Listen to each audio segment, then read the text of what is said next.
Assalamualaikum warahmatullahi wabarakatuh. Hari ini saya nak buat ulasan perlawanan di antara Sabah menentang KL City, yang mana keputusan seri satu sama.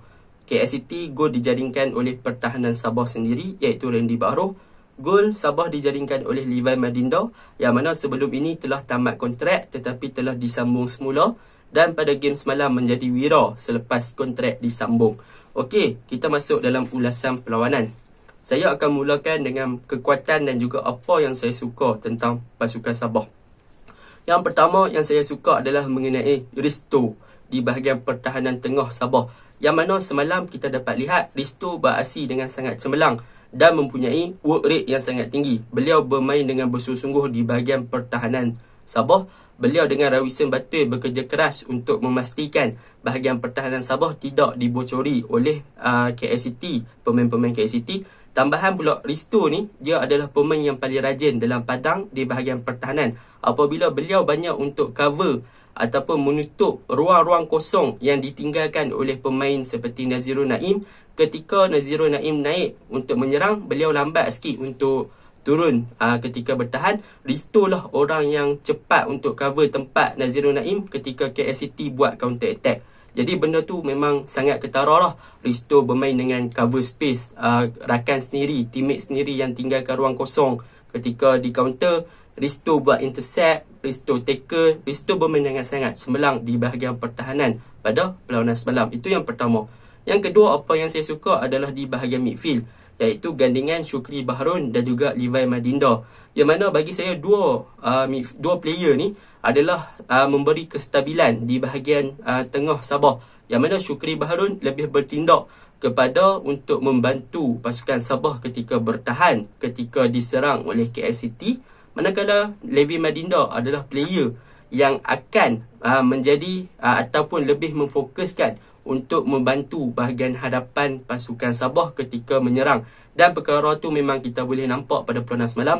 Syukri Baharun hebat ketika bertahan, dan apabila Syukri Baharun berjaya dapatkan bola, dia akan passing kepada Levi Madinda, dan Levi Madinda akan menjadi perancang di bahagian tengah untuk pasukan Sabah untuk menyerang pasukan KL City. Jadi itu yang kedua yang saya suka. Yang ketiga yang saya suka adalah tentang Amri Yahya dan juga Sadir Ramdhani, yang mana kedua-dua player ni beraksi dengan sangat-sangat baik di bahagian hadapan. Selepas mereka kehilangan Ivan Cik, mereka tiada seorang striker yang tulen ataupun yang boleh dijadikan sebagai target man. Dan pada perlawanan semalam, Amri Yahya yang diletakkan di posisi striker. Jadi disebabkan Amri Yahya diletakkan sebagai posisi striker, Sabah lebih memilih untuk bermain dan juga berpusat untuk pecahkan kawasan tengah KL City di final third.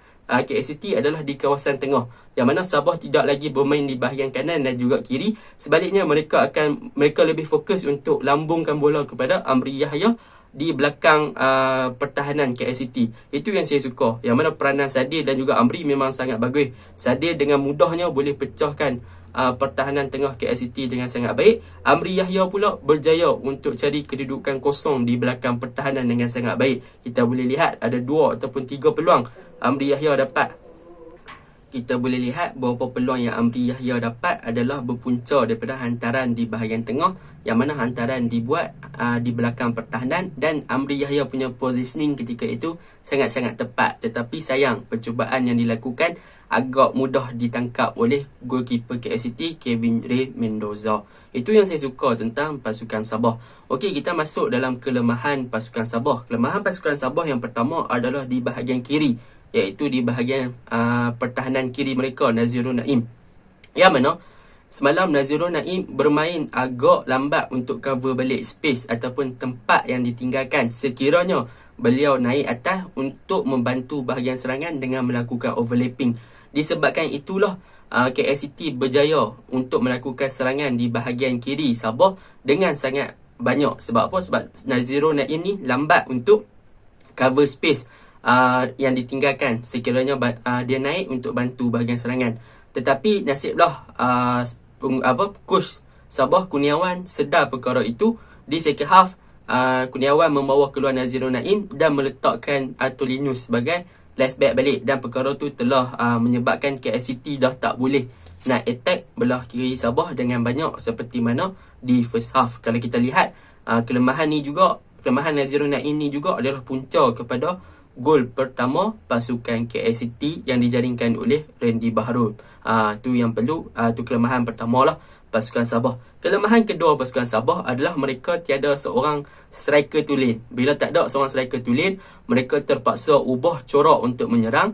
Jadi apabila mereka menyerang, mereka tak bermain macam biasa. Selalunya mereka akan meletakkan Sadil dan juga Amri untuk bermain di bahagian sisi, ataupun White bermain di bahagian sisi kanan padang ataupun sisi kiri padang. Tetapi disebabkan mereka tiada seorang striker tulen, mereka telah bermain dengan tight ataupun bermain dengan agak ke tengah sikit, yang membolehkan Sadil dan juga Amri untuk exploit ataupun penetrate bahagian tengah KL City, yang mana kebanyakan serangan yang dilakukan oleh Sabah semuanya bertumpukan di bahagian tengah pada perlawanan semalam. Itu tentang pasukan Sabah. Kita masuk ke dalam pasukan KL City.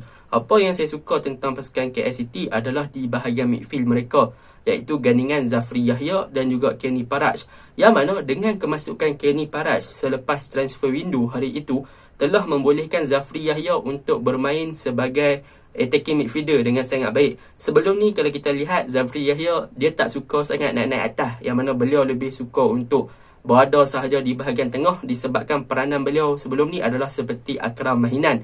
Tetapi pada perlawanan apabila kemasukan Kenny Paraj telah memberi kebebasan kepada Zafri Yahya untuk bergerak lebih bebas di bahagian tengah dan juga membantu bahagian serangan. Dan kita boleh lihat ada beberapa gerakan-gerakan menarik yang dilakukan oleh Zafri Yahya yang hampir memberi jaringan kepada pasukan KL City. Bahkan gol KL City juga adalah berpunca daripada Zafri Yahya. Jadi KL perlu berterima kasih kepada Partiban, sebab dengan kemasukan Partiban telah menjadikan bahagian tengah KL lebih solid. Dan juga bukan Partiban, maafkan saya, dengan kemasukan Kenny Paraj, Kenny Paraj telah memberikan bahagian midfield KL lebih solid apabila Kenny Paraj bermain sebagai defensive midfielder dengan sangat-sangat baik dan membolehkan Ricky Lambert dan juga Zafri Yahya untuk bergerak lebih aktif di bahagian hadapan.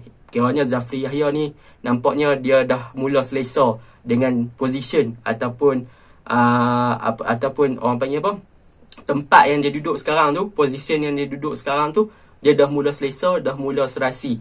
Dan saya rasa untuk 2-3 game yang akan datang, nama beliau akan meletup. Tu yang saya suka yang pertama tentang pasukan KL City. Yang kedua, apa yang saya suka adalah peranan di bahagian wing mereka, iaitu Hadin, yang mana pada perlawanan semalam Hadin juga memberi masalah kepada barisan pertahanan Sabah. Tetapi disebabkan tak ada backup daripada pemain-pemain lain, Hadin tak boleh nak buat apa-apa. Jadi itu yang saya suka tentang pasukan KL City. Kelemahan pasukan KL City sama je macam pasukan Sabah. Mereka tidak mempunyai seorang striker tulen selepas kehilangan Kirin dan juga Dominic Da Silva, dan mereka terpaksa menjadikan Romain Morales sebagai pemain nombor 9. Jadi peranan Romain Morales sebagai striker ni nampaknya macam tak berapa efisien. Mereka perlukan lagi player ataupun striker yang tulen lah untuk membantu bahagian serangan mereka. Itu sahaja ulasan saya. Assalamualaikum warahmatullahi wabarakatuh.